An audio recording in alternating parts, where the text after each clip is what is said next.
we need to do hard things. We need to make commitments.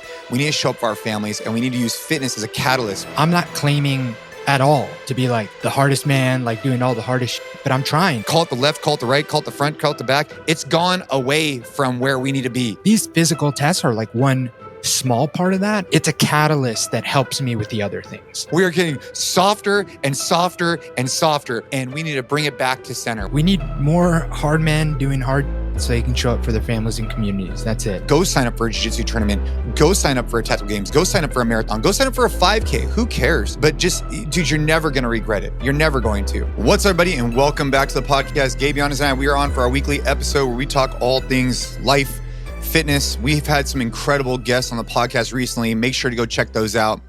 But today's episode, I wanted to share a quick story with you, Gabe. So I just got back from Texas, the great state of Texas. And I think I've gone to Texas 12 times this year. 12 times. That's a lot of times. Anyways. So I was with Tim Kennedy filming, and I was also with Nick Bear, who's a total monster. If you guys don't know who that is, check both of them out. And so I'm with Tim, and I'm introducing him this idea of bulkhead ready, which we've talked about on the podcast before. Okay. Yep, that's right. Bulkhead ready.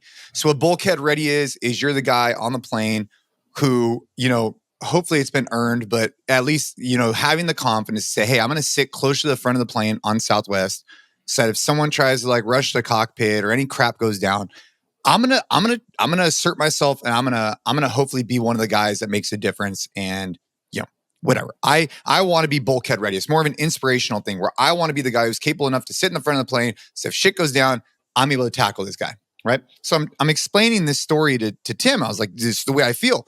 He goes, dude. He's like, I feel the exact same way. I was like, of course you do, and yours is even more warranted. This guy, he's got a federal license. He can carry a pistol on a plane. Anyways. So he goes, the other day I had a situation come up and I had to be the bulkhead ready guy. And I was like, yes, tell me more, Tim, tell me more. And so he tells me a story where he typically sits 3 to 4 rows back on an airplane. He typically sits in the aisle, similar to myself, and he goes, he was on a flight and there was a guy who started drinking too much. And anytime someone starts drinking too much, obviously that's never a good thing. And this gentleman grabs the flight attendant and wouldn't let her go. And then asserts himself again and grabs onto this flight attendant. Well, the flight attendant finds a way to make space and ends up back in the galley, and the guy goes back to his seat. And I guess the reason why I'm bringing this story up is I could just totally see this happening. And so that's why I wanted to share with you. So Tim walks up to these flight attendants. He's like, hey, look, this is who I am. This is my background. Would you like me to help you? And they say, yeah. And he goes, all I need you to do is to take the guy that's sitting next to the guy that's causing a problem and have him take my seat, and I will take the other guy's seat. So not the guy who's causing trouble, but the guy that was sitting next to the guy causing trouble. So I guess as the story goes, Tim, he just sits down, and I could just totally see him saying this. And imagine his presence, right? Imagine Tim's presence, 220 pounds, big guy, UFC fighter, and just says to the guy, he's like, look, man, he's like, if you speak a word, if you get up out of your seat, I'm going to take your arms, I'm going to rip them off of you, and I'm going to beat you with them. So sit in your seat, shut the fuck up, and let's finish this flight out.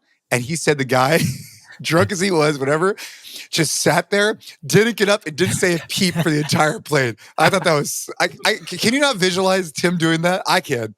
Dude, 100%. If people don't know Tim Kennedy, even if you know him though, I feel like it's so different because I've been around him now a couple of times, because there's something about just the presence and the way he carries himself. Because obviously, he's a big guy, he's strong, he's very trained, but if you know nothing about Tim, you wouldn't know those things.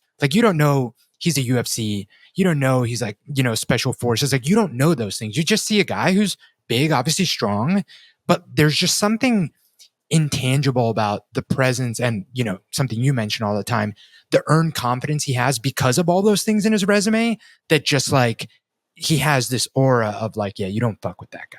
100%. When he says something like that, that's not it's not an empty threat. Obviously he's not going to rip the guy's arms off, but he means it. He means that hey, if you do something, it's not going to end well for you.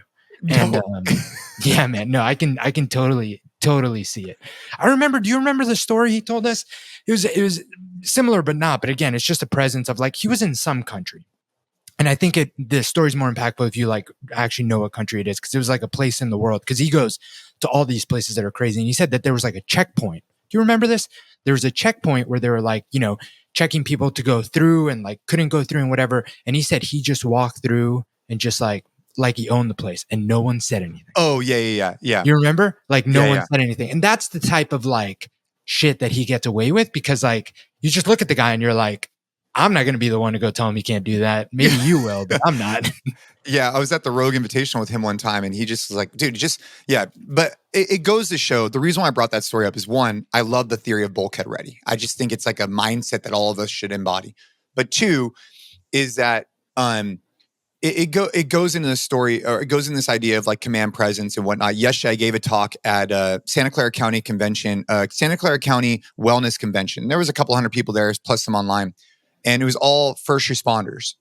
And I tried to break down the benefit that I see in fitness in their ability to protect and provide. And this was an example of how, without even having to ever strike, use anything, just purely by his demeanor, he was able to de-escalate the situation. And that's with someone who's drunk. Now, if they were high on drugs or whatever, who knows what would happen. But, it just goes to show how much that plays a role in our ability to protect and provide. How much of that, and this is something we've been talking a lot about internally, right? So I'm curious to kind of hear your thoughts here, because a lot of that is his like physical presence. Like if you don't know what the guy's resume is, it's how he looks. It's how he fills out a t-shirt. It's the fact that like the guy looks like he works out. It looks like he takes care of himself. It looks like he takes care of his nutrition. Like I don't even think if he had all of that resume, all of that, and for whatever reason, and this is a crazy hypothetical because Tim Kennedy would never let it get here, but like it was the same guy, but with like a little bit of a gut, let himself go, like just didn't look fit and dialed in, would it have had the same impact? I think it's a question worth asking. I don't know. Yeah, I think it's the way that he probably delivered the information too, right? He delivered in a way that said like, hey, I'm not fucking around. But what allowed him to say it like that was all that other stuff, right? I mean, and looking the part definitely helped the situation. So yes, one of the things that we've been talking about internally here at Train Hard, and I've really been like brainstorming on a lot, is the idea of what is one singular factor that determines the capability of a man? Like what's one thing? And Tim and I, full disclosure, it's going to be coming out on YouTube, so it's not like it's a secret. We filmed a video on what 5 physical tasks every person should be able to do. We filmed that video. That was a video and him and I riffed on this for like an hour, and then we finally ended up like competing in it. We'll see how the video turns out. I think it should be great. But above all else, right, you could say, hey, you got to run a sub 10-minute mile. You got to be able to do a pull-up. You got to be able to do a push-up. But above all else, if you just used one factor, I think it's probably physically how you show up, right? Like how you look. And I think that's also the easiest one to see improvements on in a very short period of time that can keep people inspired and motivated. It's not the only thing that matters, right? You want to be able to back up the way you look with how capable you are. However, that is a very good litmus test to your ability to do physical tasks, is how fit you look, right? Like, I think that's fair to say. Man. If you're a capable looking man, I find it very hard for you not to be capable, or at least most capable than most.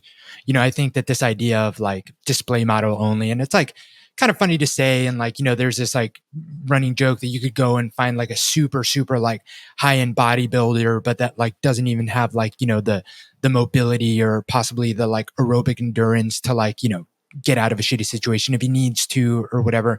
But I think that's such an extreme rare example.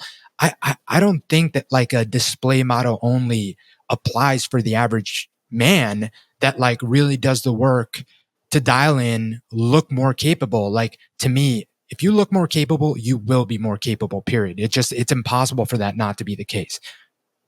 Yeah. I mean, I think most people, most of the time, as a singular variable. I also think there's a factor here that I hadn't considered, which is just like the ability to feel inspired and to keep on the path, right? Like if you start a training program like ours on the Train Hard app, and you also combine that with some practical nutrition advice, and you start seeing physical change, right? Like your ability to do more push-ups, sure, that's great, like in a very short period of time, but it takes a little bit of time to develop the muscle, to develop the lung capacity, to develop all these things. But you can start seeing some physical changes, especially as a guy who used to be in shape and wants to get back in the shape. They could do it relatively quickly. And I feel like that's something I've came to terms with as like, if our long-term vision at Train Hard is to level up men, like, and change this direction that we're going as a society and help men become more capable, more caring, more loving, more connected, more all the things, right? To leave a legacy and improve the next generation. If that's what we want to do. Then we got to get more people on the path. And one way to keep them on the path is to show them results quickly, because we don't want them to get burnt out. For sure, man. Yeah. I mean, you looking fit says something about you. It communicates something. It says something to your kids who watch you. It says something when you meet someone else for the first time. It says something when you go in for a job interview. It 100% says something without you having to like, hey, quickly, like, do you have a pull-up bar so I can show you that I can do 10 strict pull-ups? Like, you don't have to do any of that. You just show up and you look the part, and that immediately communicates something about you to the people around you. And I think that that is incredibly, incredibly important. Out of these 5 tests, which one do you think is the hardest? I'm going to give you five tests. Which ones do you think is the hardest? Test number 1, a push. 20 unbroken hand release push-ups. When I say unbroken, you could rest at the top, but down, let go of your hands, push back up, body relatively planked out. You could rest at the top, down, release your hands, push back up. So 20, that's your push. That's number 1. Number 2, a pull-up. 3 strict pull-ups. Number 3, a carry.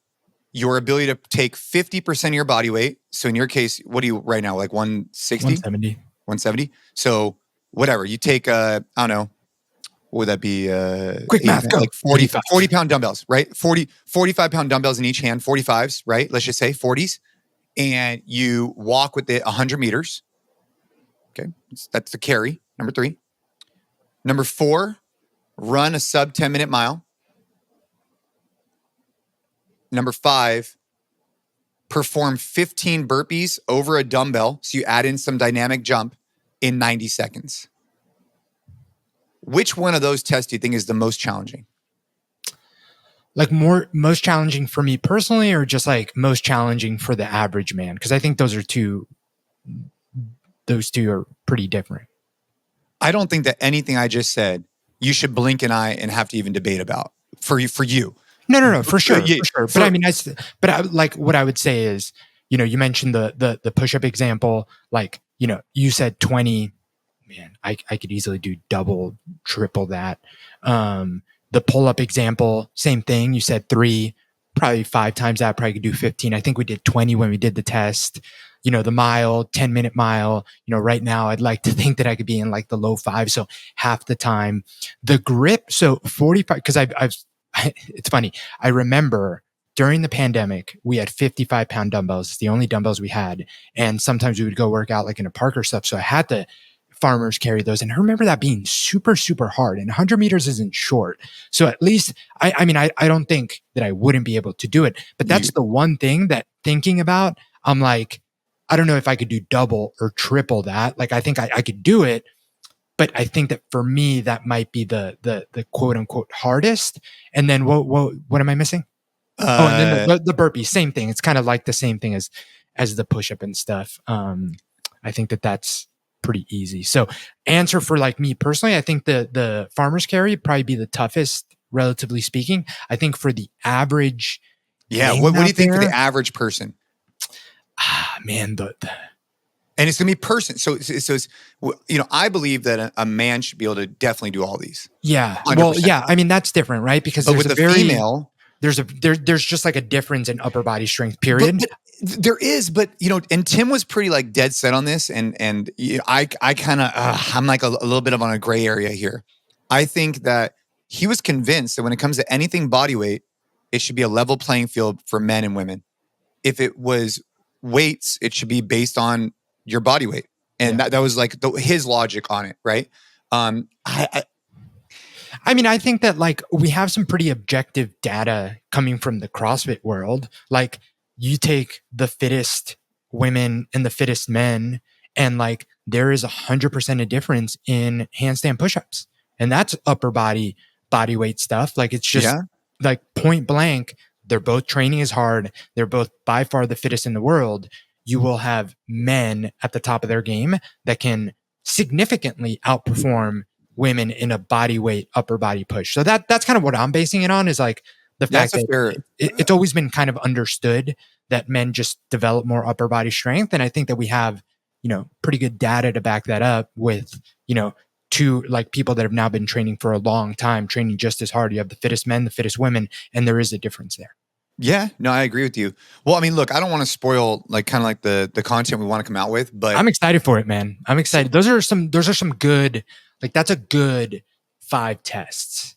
The reason why we came up with it, I don't know where I could take this in 2 ways. One is I could explain to you like how we actually competed in it, but the reason why we came up with those 5 tests is we start off with categories.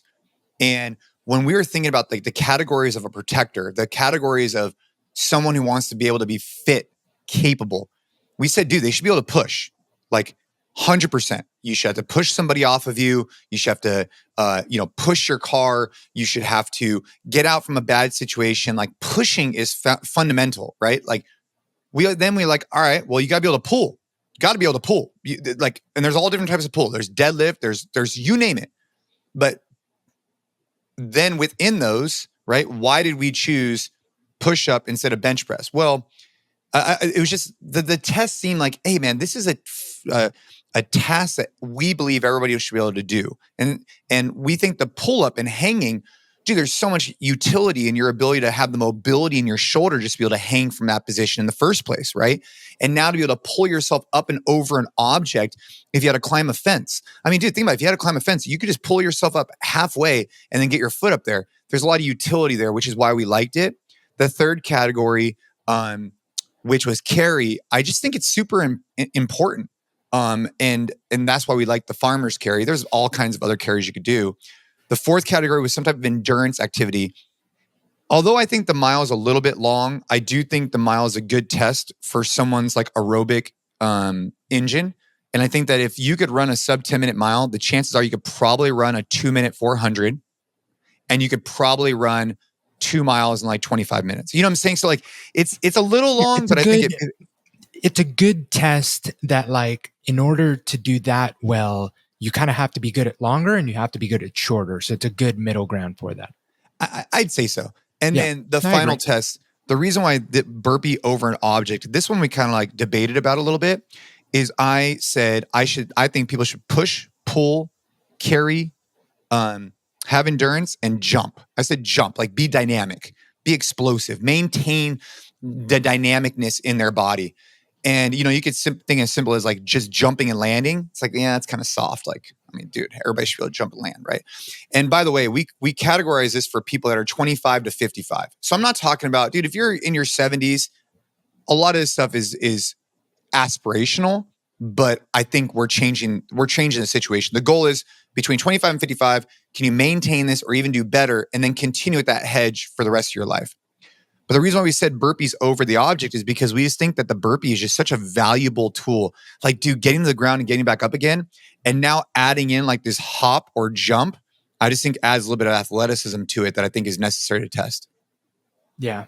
15 to 90 seconds, super doable. Yeah, that should definitely be like a minimum for people to get done for sure. So I'm not going to spoil the video, but event number 1, push-ups. Tim, should I tell you, like, should I leave it with a cliffhanger or what do you want me to do? No, don't spoil the video. We can talk about how you lost to me in the push-up test when we did the thing with CBP. What was that, like a year ago? What are you talking about? What? Yeah, dude. What was that max in like, that was max in 2 minutes, right? Yes. But that was like, actually, I remember because that was the one test that I beat everyone on. I got first place on that. I was very impressed by your vertical. That was honestly very, very impressive because you were the biggest guy there and you had the highest vertical. That was a good one. But the push-up was like to a pad, wasn't it? Remember? Yeah, it was to a pad. It was like a weird standard. But I would argue that No, that's not a good argument. I was going to say that like that made it a little challenge because it's like when you do half reps of anything, you know how it burns so much quicker when you're doing like a half rep of anything. Well, you just got we just got a lot more in, right? Yeah. Like you were really moving for the full 2 minutes. But anyway. But yeah, so Tim and I basically after we talked about this, then we went and tested them, and we didn't just test them like, oh, let's hit the minimum. We said, what's the maximum? And so that's what we did, and then we competed in it.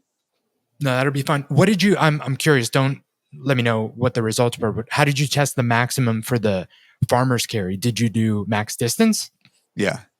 Oh, okay. Have you ever done like the heaviest farmer's carry you can do? So Dennis, who programs our Force Track, who's also a beast in his own right, he got really into and got me really into as a result, like strongman training. And there's so many benefits to doing like really, really heavy sandbag stuff and heavy like farmer's carry. So he has like the handles that you can load with the plates. Yeah. And last time I was in New York, we did a couple sets where we had, I don't know how much the handles weighed, but we had 245s on each side. So easily, at a minimum, you're looking at 200 pounds. 180 pounds. Yeah. 200 pounds per arm. Yeah. You do some farmer's carry with that stuff. And that is a test. Cause a lot of like, if you're doing max distance with some dumbbells, you're testing a lot of just like mental and like grip endurance, but like how strong is your grip really can you hold on to like, over 200 pounds and walk that for 100 yards? That would have been a fun test for you guys to do. I will say that is the one test that him and I, it definitely played in his favor that I went first on it. On that one. Oh, because just what you need to top. Yeah. So yeah, because that's mental. Favor. That's mental, 100%. 100% is mental. It's just holding on to these things. You're just like sitting there shaking. But anyways, so we were in Texas. I got back.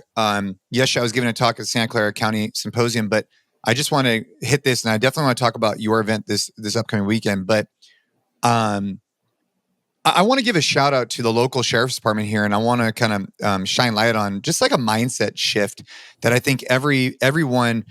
Like if you're out there and you want to make a impact in your local community, you can start with the men's club. There's so much stuff you could do with that.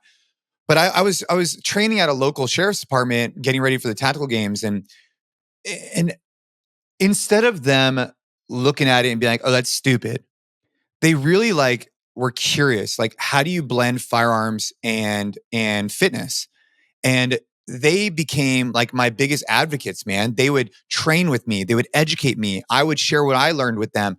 And now the CERT team, basically it's the equivalent of their SWAT team, did their first inaugural tactical games yesterday. And it was just really cool to watch these guys, how, you plant a seed in someone's mind, and then these guys, being the type of men that they are, to want to learn, grow, develop, and test themselves, now hosted the first one for the SWAT team. And the goal is now to host an inaugural tactical games for the entire department. It's just, you never know what you could spark, especially if you're around people that are open-minded and want to continue to learn. So that was my big takeaway from yesterday, man. It was a really powerful day for me, watching that kind of take part, watching these guys shoot, run, burpee, whatever, and having all their lessons learned. Even though they've been operational for all these years, there's still stuff that they could take away. Yeah, man. It's so cool when you see exactly what you said. You plant the seed and let people run with it, as opposed to needing to be the constant source of motivation and accountability. Because that stuff, as much as you have the best intentions, you can't be around hand-holding forever. And I hope that a lot of what we talk about in the newsletter and in the podcast can serve as that for people. Because at the end of the day, obviously we can't do the workouts for you. We can't train hard. You have to do the work. But also there's a point where there isn't going to be a newsletter that hits your inbox or a podcast that fires you up. At some point, you just need to kind of run with it. So to see that happen in real life with that group of guys that I know have been, really instrumental in the tactical games training. I know that those are the guys that you train with in some of the videos we put out on YouTube and all that good stuff. To see them kind of really take with it, run with it. And obviously, and I'm sure that you saw this, improve. I'm sure that some of these guys you saw were their fitness was in one place and now it's in a completely different place because they've gotten competitive and they kind of want to get better at this. Like, that's what it's all about, man. Dude, and they were wearing a Train Hard shirt. It was so sick. Oh, It was let's badass. go. It was great. Like all Yeah. the leadership was wearing Train Hard shirts. But, you know, it is an acquired skill that I think you can get better at. You know, we had Tony Blauer on the podcast and, you know, talking to him about fear and talking about managing this and understanding, I think is really important. But I think exposure is really important. And one of the things I've learned through shooting and fitness is that the more I get exposed to it, the more comfortable I get with that. Meaning, now when I have a weight vest on or whatever, a plate carrier, and I just got my heart rate jacked up on an assault bike, I've done the same workout now 3 times. And it's just crazy how, like, am I getting fitter? I don't know. Maybe I'm a little bit fitter, but not really. I'm just more acclimated to performing at a higher heart rate and learning how to control it better. And that's stuff that you could get if you're someone listening right now, man. Like, you could gain a shit ton of capability in a very short period of time if you just expose yourself to it, whether it's in tactical games, jujitsu, or for us, right, our training. Like, you're going to see results quick. You just got to get started. Just got to get started, not put it on a pedestal, not feel like you need to, you know, hey, I need to do this 7 days a week for 2 hours, 3 hours, you know, not make it seem like this insurmountable thing. Like, just start, just do something. Even if that means, hey, you do one workout this week and then like shit hits the fan and you don't do one until next week. Like, guess what? That's a lot better than doing 0. It's a lot better than doing 0. You know, yesterday I was all fired up at this symposium giving my talk, and that's the main takeaway. I mean, I know that people could probably look at me and like, yeah, I have I have a very strong opinions about people exercising because I feel like it's just so valuable for them. But I also understand that it's like a big hurdle to overcome. So just starting off with something and then building on that, I think, is the key. It's like with you. I mean, dude, you're competing in a half marathon tomorrow, and look, I know you're happy that I'm not there because I would smoke you, but I think it's important that it started off with like little goals, right? It started off with like, you know, hey, I'm kind of interested in this running thing. I'm doing this. And then all of a sudden you put one on the calendar to do a half marathon because the goal is the marathon. And for you, that's like where you're at on your journey, right? We talk about this a lot. Like, discipline for us in our workouts is not the hardest thing we have to deal with. It's just, that's just not for us. There's other stuff like that is harder for me. But for you, I think that the takeaway here is like equating that to a traditional person who's listening right now and lacks discipline and motivation. Dude, put something on the calendar and start creating micro goals. And that's something on the calendar. It could be a vacation with your family where you want to be able to go play with your kids without resting. That might be a 5K. That might be a 10K. That might be a half marathon. But like Gabe and myself are putting into practice this concept of being the man in the arena, setting yourself up this goal. And I promise you, it's going to make your training along that journey just more fulfilling and easier to stay committed to. Like tomorrow for you. Yeah, man. I mean, listen, I've been talking about this on the podcast. Like, this just started because I've been putting off getting back into like endurance stuff for a while, partly because of the misconception that I'm glad I'm over, that like, hey, like, I want to put on muscle, I want to look a certain way. That stuff is 100% counterintuitive to those goals. That was kind of part of the hesitation. Yep. But another, like, if I'm being truly honest with myself, like another, you know, and you can probably relate to this with CrossFit stuff, like another very real part of the hesitation is like, when you do something at such a high level, which, you know, I did endurance stuff at a pretty high level. I was really good at it. It's hard to dive back in as a competitive person and not measure yourself up against the things you used to be able to do.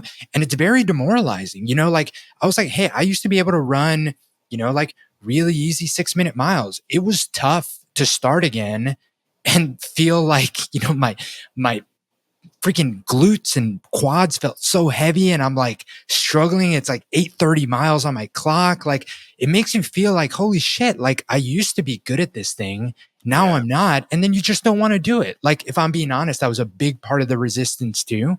And I think that what I was so fortunate is that when I first started, there was no like, I'm going to sign up for a marathon and try and do it under 3 hours. There was no like, I'm going to sign up for anything. I was just like, hey, we're about to have a second kid. I have all this like anxious energy. I'm waking up early in the morning anyway. Like, let me go out and just like run a little bit. I fell in love with it. It just started as like I need to like get a little bit more energy out, and I'm already training in the gym. So this is like a nice, like little extra thing that I can do.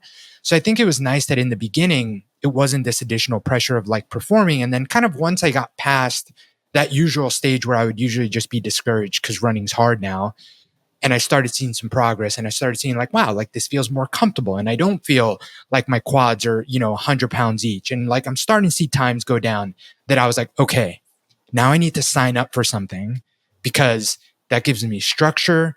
It gives me like an endpoint that I'm trying to get to. And then to your point, like, and this is going to be relative for everyone. For some people, signing up and completing a half marathon or a marathon, that might be the goal. It might be the fact that you did that thing. And that's awesome, because everyone's at a different place with different. That's kind of where I'm at with High Rocks. Like, I signed up for it. I'm training for it, but I'm not trying to fucking, I'm just trying to do something fun with you. But I mean, also like, you're not just trying to complete it. Like, you're going to do it. Like, you're trying to go out there and be competitive, put your best foot forward. But like, the point I'm trying to make is that like, for some people, it might just be finishing a 5K without having to walk any part of it. Finishing a 10K without having to walk any part of it. And that's awesome. We're all at different places, and that shouldn't be a reason you don't do it. But like, for me, part of like signing up, and I remember I was even like hesitant to bring this up because it is a pretty ambitious goal, is like, I want to do my first marathon and do it in under 3 hours. And that is, for anyone that like has run, is like pretty ambitious goal. Like, this half marathon is going to tell me a lot about whether that's realistic or not. But that's still like something that in the back of my head is, we just talked to, Tony Blauer, is scary, man. Like, it is scary because I'm scared that I put all this time into training. And if I go out there and I run a 3:05, that possibly feeling like a failure because I didn't hit this goal that I put in my head. And I think that a little bit of that is healthy. Obviously, if I go out there and like I put my best foot forward and I run a 3:05, like that's still awesome and it's nothing to be ashamed about. But there's this fear of like, once you set a goal, once you actually put something down on paper, now there's something holding you accountable. And I think it is important to make those things hard. Like, I could have made my goal, hey, I'm going to go out there and run a sub 4-hour marathon, knowing that like, I can probably right now put some running shoes on and do that now. So that's kind of like, what's the point of setting a goal if it's not scary, if it's not going to be something that you're like really going to have to dig a little bit to get it? So yeah, man, it's been fun. Tomorrow's going to be 120. Is that the goal? No. Tomorrow, like the coach that I'm working with, I think 127, I'd be very happy with. 127, I'd be very happy with. This isn't I'm going in and have this like very strict goal. This is honestly really a data point in training towards this thing to see where we're at, like, okay, and see kind of how pacing works. But I would be happy with a 127. All right. Hit me up after you get 125. All right. I will. 125. I was talking to Nick Bear about that, right? Like, dude, it makes a big difference. Nick was talking about, I think he ran a marathon in 605 miles, if I'm not mistaken. I want to say it was 605 miles. And his goal is to get down to like a 555 or something like that. Like, so, and like on paper, you're like, dude, it's only 10 seconds. It's like, oh, it's only 10 seconds a mile, right? Like you're like, I don't know, it's not that big of a deal. But it's like, bro, I ran a mile as hard as I fucking could, and I got in 558. And the difference between a 558 and a 530, or a 630 is just, dude, your stride's different. It's just everything, man. Like, different. Yeah. Right?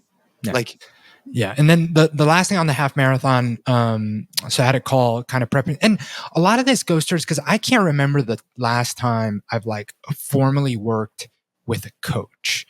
And while I think that like, for many people, you might not necessarily need this, but again, like for me, it's been really helpful because I appreciate the structure and I do have like a very specific goal. But one thing that he told me that like really fired me up, man, and goes to show you the fact that like, if you have someone in your corner that can just like tell you the right thing, like I got so fired up after he said this, but he said, hey man, it's going to be really important to trust your strength and take some risks in the second half. And he said that, and I was like ready to run through a brick wall, man. Like, because the whole plan is like first half go out and, we have a pace that we're going to try and do, but like be comfortable. But once you get to the turnaround point, like, all right, like, take some risks. It's an out and back. Yeah, it's an out and back. Oh, that's a cool way to look at it. Yeah, dude, I'm excited for you, man, and I'm excited because, as a big part of what we're trying to do here at Train Hard, it's helping people become more capable. It's helping men become more capable. It's trying to connect like-minded people, which I think I'm doing here locally at the Train Hard Men's Club. Well, we're going to expand on that. But it's also like just like righting the ship, man. Righting the ship. The ship has gone to, call it the left, call it the right, call it the front, call it the back. It's gone away from where we need to be, where we are getting softer and softer and softer, wherever that is. And we need to go, and we need to bring it back to center. We need to bring it back to this idea that like we need to do hard things. We need to make commitments. We need to show up for our families, and we need to use fitness as a catalyst. We want to talk about that, about how it improves all these other areas. And so you going out there, you're doing this, like that's a perfect example of what we're trying to do. And if we can inspire someone listening to this right now to, go sign up for a jiu-jitsu tournament, go sign up for a tactical games, go sign up for a marathon, go sign up for a 5K, who cares? But just, dude, you're never going to regret it. You're never going to. Because it's only going to get you uncomfortable. And I think by having a little bit of that fear, you're going to learn how to manage it better. Yeah, man. We need more hard men doing hard shit so they can show up for their families and communities. That's it. And like, I'm not claiming at all to be like the hardest man, like doing all the hardest shit, but I'm trying, dude. Like I'm trying to get out of my comfort zone. Some of these things are more out of my comfort zone than others, but especially coming to year end, and really reflecting on how I've grown, like, dude, it's been a wild year, going from like having one kid super young to now like a toddler that's literally all over the place, and another kid. Like, it's been crazy, man. But yeah, you just got to keep putting, your best foot forward and seeing how you've done against the goals that you've set. Like I set some goals for 2024. Some I accomplished, some I honestly didn't. Some I fell really short on, some fizzled out. And figuring out like, all right, what's the plan for 2025? And like these physical tests are like one small part of that. Yeah. But like, at least for me, and I think this is true for most men, it's a catalyst that helps me with the other things, because it's very black and white. It's very like, this is what I want to do. This is the work it's going to take to get there. And I'm just going to do it. I'm going to check that off. And me being disciplined about that just helps me, because more breeds more. It helps me with the more like subjective things, right? Like being a better husband, being a better dad, like those things I think are more up for interpretation. Like, what does that mean? Like how strict should you be? How loving should you be? Like, what are the things like that it's a little bit more gray for me. So really focusing on the black and white, the physical, I think just makes me better at the stuff that's a little bit more subjective. And I think that that's true for a lot of people.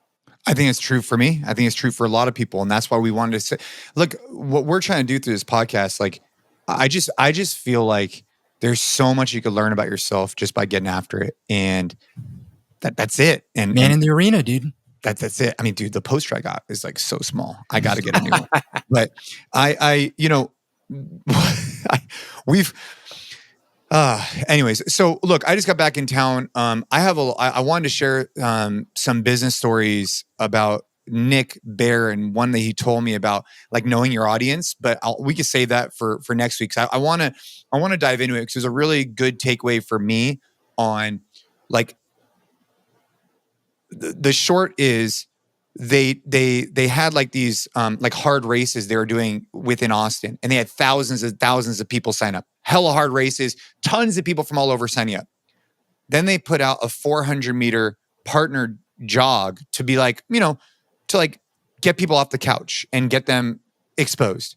And they had 9 teams show up. 9. They canceled the event. And it really was like eye-opening for me. And I want to talk about this a little bit more longer form later. But when you put something out that's challenging, you get thousands of people. When you put something out for that same target demographic, right? Now, granted, there's a demographic that running on 400 meters is very difficult. But for this audience, a 400-meter run is like, dude, what do you mean? Like, I'll do that right this second.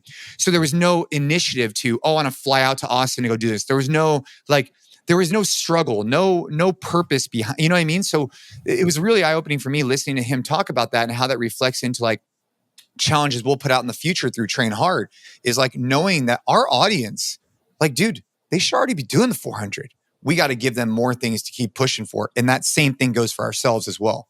And we're going to get more people to show up. For sure, man. For sure. No, I'm excited to dive into that conversation. I admire a lot of the things that Nick Bear and his company has done from a brand perspective, from a creative perspective. So it's going to be cool to kind of dive into some of the things that you talked to him about, because I think they do a good job and I love the product. So Dude, absolutely. But dude, we gotta have a little bit shorter episode this week. We will be back on for another episode next week. I did just want to make sure that everyone who listens to this podcast, like, dude, make sure you're on the newsletter. Like, come on, like, you got to be on the newsletter. Check out the podcast show notes. It's just every week. I feel like I'm reading our own newsletter and I'm getting even more fired up. And so you got to make sure that you're on the newsletter and go back and check out a lot of the other incredible episodes on this podcast that we have with great guests. We're stacking up the deck right now with a lot of really awesome conversations. And I hope that, I appreciate the fact that you're along on that journey with us. Like, you guys taking the time to sit through, and listen to us chat with people for an hour, 2 hours, whatever it is. Like, it's really meaningful to me because it tells me that you're the type of person that we want to do business, we want to do life with, we want to do all these things with, because you're taking time out of your busy day to educate yourself. And that's exactly what we're trying to do as well. Heck yeah, man. Heck yeah. All right. Well, on that, everybody, have a kick-ass day. Have an awesome week. Have a great weekend, depending on when you're listening to this. And always keep training hard.